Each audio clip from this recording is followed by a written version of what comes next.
للدقائق الأخيرة. هو السيناريو يتجدد في القسم الثاني. القسم الأول نفس النتيجة، أيضا تهزمون الهلال.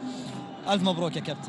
أول شيء بسم الله الرحمن الرحيم، ثاني شيء الله يبارك فيك، مبروك حق الجمهور، مبروك حق إدارة وأعضاء شرف.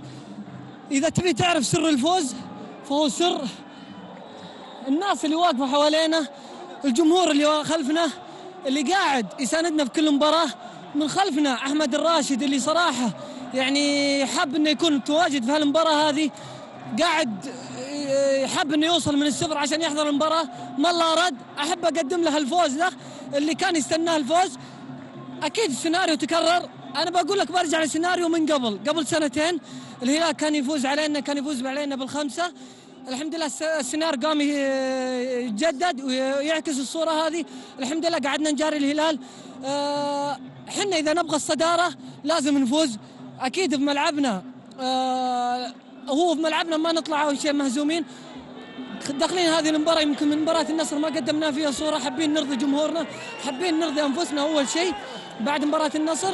الحمد لله على الفوز، على النتيجة اللي أعتبرها أنا مستوى نتيجة. صحيح الهلال جرانا وسجل فينا هدف، ضغطنا آخر الدقائق، بس الحمد لله لاعبيننا رجال قد الثقة، واصلوا لنهاية المباراة والحمد لله ترجمنا الثلاث نقاط. حمدان، يعني أن تخرج من العربية وأيضا من أمام النصر واليوم تفوز على الهلال هي سمة الكبار بكل تأكيد، لكن أتكلم بشكل فني بحت. داخل الملعب كان انضباط كبير من اللاعبين، خاصة في الخط الخلفي ومن خلفهم طبعا عبد الله عويشير. شوف أكلمك بكل أمانة، ممكن سؤال مهم، والسؤال هذا يمكن ما قد مر علينا أو شيء، بس السؤال هذا الناس كثير قالت إن الفتح من بعد بطولة العربية راح يتراجع مستواه. دائما الفرق الكبيرة أو دائما الفرق اللي تطلع من بطولات ممكن تطلع عليها عكسية. الحمد لله حنا ما طلعت علينا عكسية.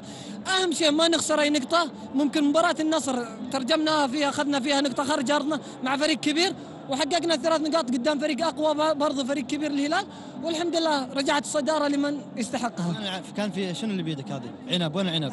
هذا اشتافت العنبة هذه من مدير مكتب رعاية الشباب، ممكن أعطاني العنبة هدية. الله يعافيك إن شاء الله. شكرا لحمدان الحمدان، أيضا عبد الله الزوري نقول لكم هارد لك كابتن. يعني من خلال مجريات المباراة كنتوا تستحقون هذه الخسارة؟ والله بسم الله الرحمن الرحيم، أول شيء نقول هارد لك لجميع الهلاليين. والله نقول صراحة